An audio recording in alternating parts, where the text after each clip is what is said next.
It's a crazy ideological contortion that got created around Epstein. This man, who was, as you see there, videotaped, hanging out and leering at women with Donald Trump. A man who, according to Trump in a 2002 interview, likes beautiful women as much as I do. Many of them are on the younger side. A man who died by suicide in a federal prison in Donald Trump's administration under the aegis of William Barr's Department of Justice.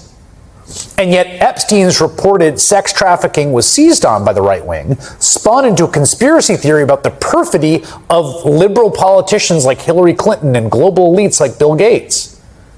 Now, it took off partly because Epstein really did have this insane range of contacts with rich and influential people.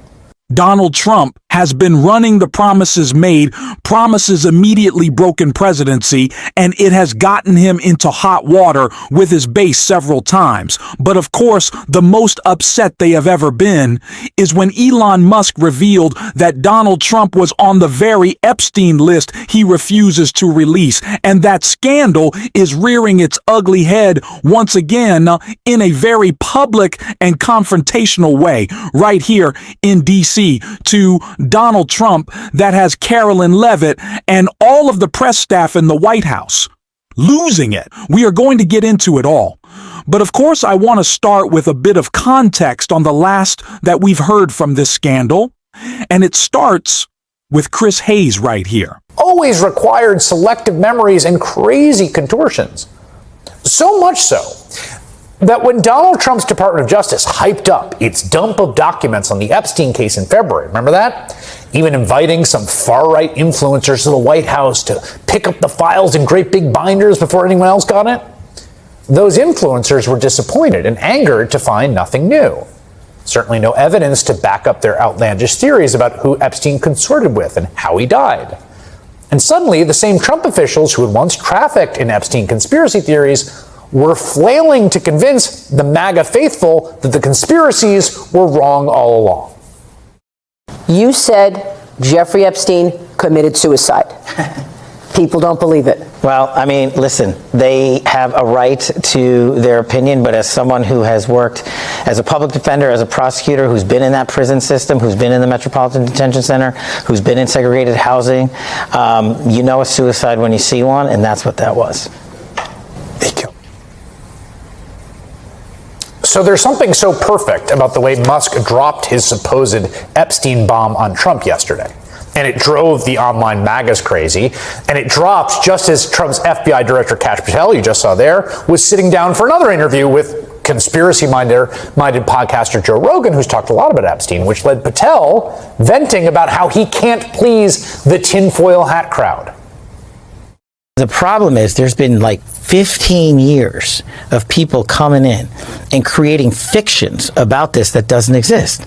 Where's the videotape of an Epstein Island of X, Y, and Z committing these frauds? Why haven't you given it to us? If there was a video of some guy or gal committing felonies on an island and I'm in charge, don't you think you'd see it?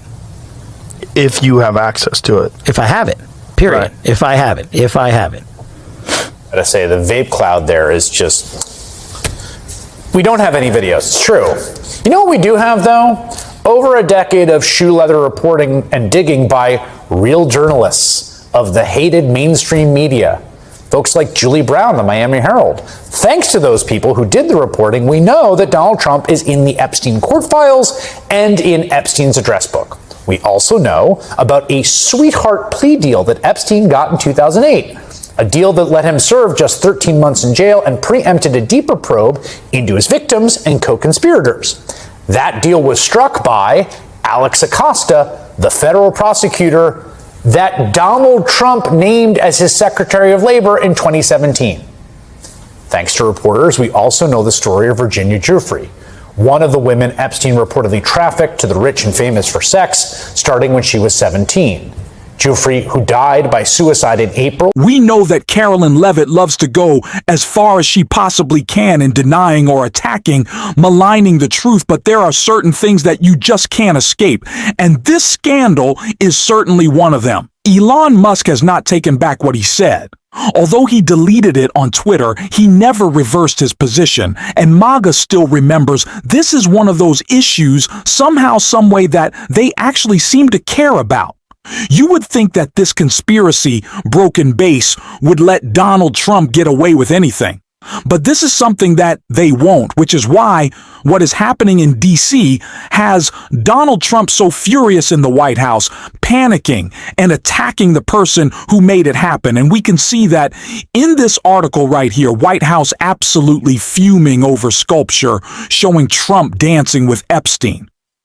The White House failed to see the artistic value of a mysterious installation of a gold television erected in front of the Capitol that plays a video of Donald Trump dancing shoulder to shoulder with child sex offender Jeffrey Epstein. The installation, which is created by an unknown artist and is permitted to stay through Sunday sits, where last week's anti-Trump statue dictator approved, drew similar outrage.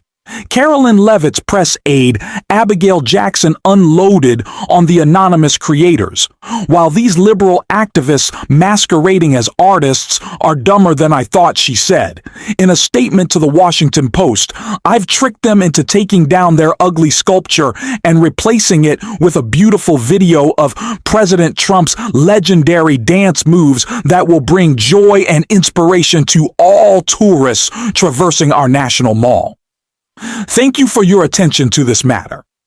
She finished, maybe they will put this on their next sculpture. She added the new piece, which features a 15-second loop of Trump's dad dancing.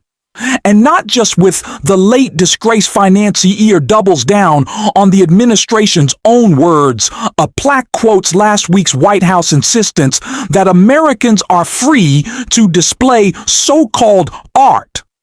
No matter how ugly it is, mocking officials who now gripe about being mocked.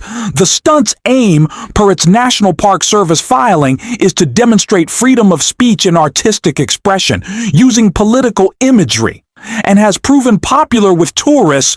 Just who the artists are remains an art world whodunit the National Park Service permit list, a Mary Harris, but no contact details. The Post reports that art sleuths suspect the name is a wink at the labor icon, Mary Harris, Mother Jones, famous for rattling the powerful a century ago, suggesting the pranksters see themselves as her 21st century heirs. The golden TV popped up in the same spot as last week's 8-oot statue dictator approved what showed a Trumpian thumbs up squashing Lady Liberty's crown. That earlier piece quoted authoritarian leaders praising Trump and prompted the original White House crack about so-called art. For now, tourists can soak up the DC sun watching Trump sway in silence with the sex offender. Meanwhile, his press team, which has been approached for comment by the Daily Beast, keeps dancing around the Epstein question while waiting to see his ignominious installation may pop up next. So Carolyn Leavitt clearly not too happy that Donald Trump's biggest scandal is being brought to the forefront once again. And it just reminds me how ridiculous this all is, that for so long, MAGA has decided that they get to claim that it was Barack Obama or Joe Biden who were best friends with Jeffrey Epstein, when it couldn't have been more evidence that it is Donald Trump who was actually best friends with him, very publicly claimed that. But there's some lies that Carolyn Leavitt just has to push. And some of those, of course, we have seen lately about Donald Trump's illegal and failed strike on Iran, which are being called out by Senator Murphy. And we can see that right here. But the initial assessment of DIA of the photographic evidence is that they did not fundamentally destroy those assets. And what we also know is that the Iranians were successful in moving a lot of the enriched uranium out of Fordo. And that maybe is the most important fact. If we didn't destroy the 60% enriched uranium, they frankly don't need that many centrifuges in order to continue to enrich up to nuclear grade. So listen, they're mad, they're furious. You can see it in their voice because they got caught in a lie. They got caught in a lie. They went out there and said that that the nuclear capacity of Iran was obliterated, that we'd set back the program at least a year. They knew they were lying when they said it. They got caught in the lie. That's super embarrassing. And they're trying to cover up that lie with this righteous indignation, blaming everybody but themselves for the fact that they did the really unforgivable sin of national security communication. They fudged intelligence about our national security. You can't do that because, as we have seen over and over again over the course of our history, that's what gets us into unnecessary wars of choice. That's what gets not dozens or hundreds of Americans killed, but thousands of Americans killed. They're angry because they got caught lying this weekend. I have been to that movie and I do know how it ends.